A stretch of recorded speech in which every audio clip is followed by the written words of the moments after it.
रामराज्य इथे अवतरला आहे असा जो एक अतिशय सुंदर अनुभूती मी म्हणेन, अनुभवाच्याही पुढची ही पायरी आपण सगळे अनुभवतो आहोत.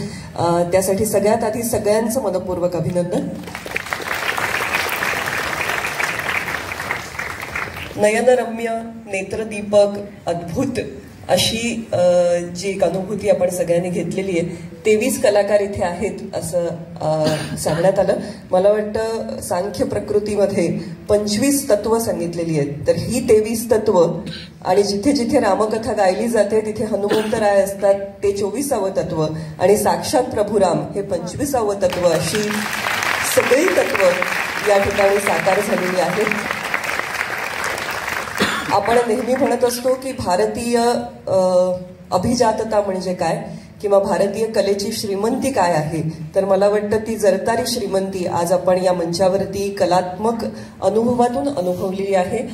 मी थोडीशी नाट्यशास्त्राची अभ्यासक आहे. तर भरतमुनींनी आपल्याला जो नाट्यशास्त्राचा वारसा दिला त्याचं नृत्याविष्कार किती सुंदर असू शकतो. 4 प्रकारचे अभिनय आपल्याकडे सांगितले गेलेले आहेत.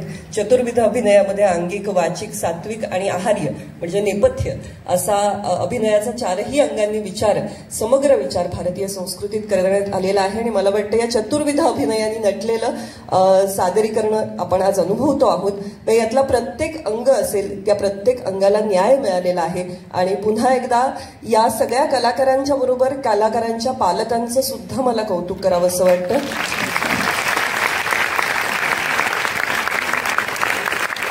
कारण बँक बॅलन्स पुढे देणं सोपं असतं, वारसा पुढे चालवणं ही अवघड गोष्ट असते. आणि त्यासाठी मुलांना प्रेरित करण्याचं काम त्यांचे गुरु करतायत आणि पालक करतायत. या सगळ्यांसाठी मनापासून त्यांचे आभार मानते आणि थांबते.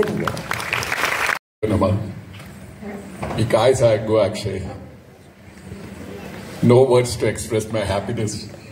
Such a brilliant, wonderful, and being a stage artist, the coordination among the artists and the dancers, simply fantastic. I bow to you on behalf of everyone. God bless you and may you make more such wonderful. अगदी छान, अगदी छान. शब्द नाही आहे माझ्याकडे. गीत रामायणाचा सुवर्ण महोत्सव ज्यावेळी झाला 2005ला, त्यावेळी मी शिवतीर्थावर गीत रामायण सादर करण्याचं आयोजन केलं होतं. पण मला सारखं वाटत होतं की 50 वर्षांनी फक्त गाणं, गायक आहेत, संगीतवादक आहेत आणि अशा प्रकारचं प्रेझेंटेशन 50 वर्षांनी सुद्धा त्याच पद्धतीने होण्यात काही पॉईंट नाही, कधी वेगळं केलं पाहिजे. आणि मग माझा मित्र आता दुर्दैवाने नाही आहे नितीन देसाई, त्याच्यासोबत एक भव्य सेट उभा केला होता. कोरिओग्राफर्सच्या माध्यमातून काही गाण्यांवर वेगवेगळी कोरिओग्राफी त्याने केली होती.